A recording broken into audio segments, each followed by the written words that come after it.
Hello everyone, my name is Hannah, and today I'll be talking about family structure and dynamics in Zhang Yimou's Race the Red Lantern.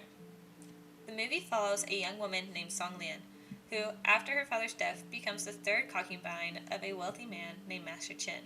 At first, she's drawn in by the comfort and elegance of the master's home, but soon she discovers that behind the beautiful courtyard lies a harsh system of control, where wives compete for power, affection, and survival.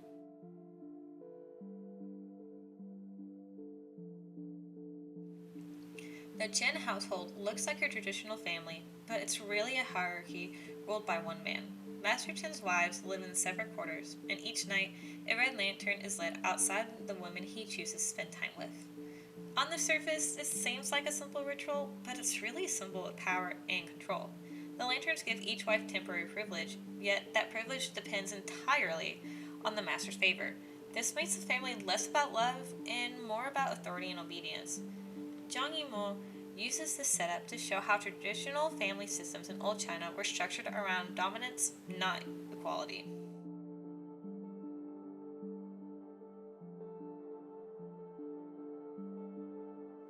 Within this system, the women are turned against each other. Instead of supporting one another, they compete for attention because being chosen by the master means better food, more respect, and brighter lanterns. Song Lian quickly learns that every smile and every gift comes with a hidden motive.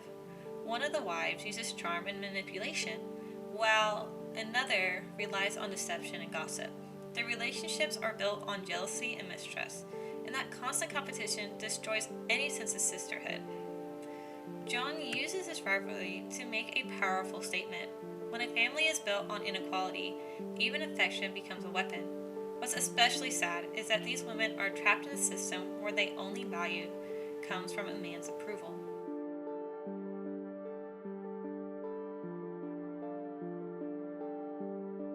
Song Lian starts off as a modern young woman, educated, independent-minded, and somewhat rebellious. But as she becomes more entangled in the household's rituals, she loses her sense of self. Each time she tries to resist, she's pulled back into the same cycle of rules and punishment. The red lanterns, which once seemed beautiful to her, come to represent control and confinement. Zhang Yimou uses color and repetition, the constant lighting and covering of the lanterns, to show how tradition can suffocate individuality.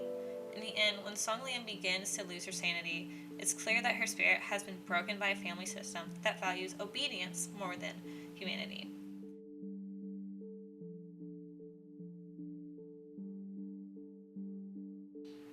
By the end of Raise the Red Lantern, the Chen household has completely lost any sense of worth or family. The courtyard, once filled with ceremony and ritual, now feels empty and cold. Song Lian, once full of life and curiosity, wanders the grounds like a ghost, physically alive but emotionally destroyed. What Zhang Yimou shows us is that this family structure, built on hierarchy and favoritism, doesn't just control behavior, it destroys the human spirit.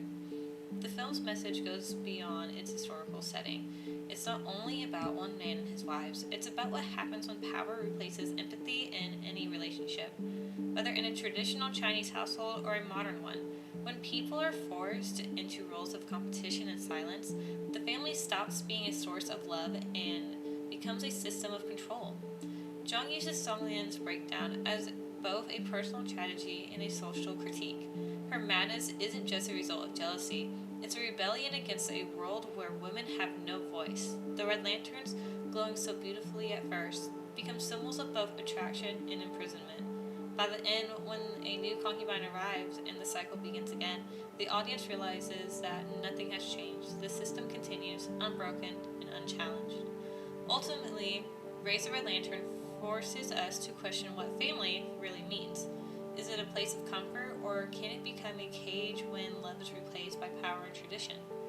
Through Song Lian's story, Zhang reminds us that true family connection must be built on equality, compassion, and freedom, not control.